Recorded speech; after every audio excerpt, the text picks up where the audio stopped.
Sa gitna ng nagngangalit na labanan sa Red Cliffs, kung saan ang kapalaran ng dalawang malaking hukbo ay nakataya, isang henyo ang nagbigay ng isang pahayag na nagpabago sa lahat, kaya kong tawagin at hiramin ang hangin mula silangan.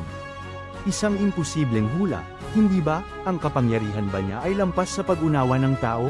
Ito si Zhuge Liang, ang pinakadakilang strategist ng panahon ng tatlong kaharian. Ang kanyang mga kalaban ay tiyak na mananalo. Maliban kung may mangyayaring himala isang pagbabago sa direksyon ng hangin, kailangan nila ang silanganing hangin para sa kanilang taktikang sunugin ang kalaban. Ngunit paano niya ito magagawa ng walang mahiwagang kapangyarihan? Ito ba ay kabaliwan? O isang pagpapakita ng henyo? Hindi ito salamangka. Hindi rin ito simpleng swerte.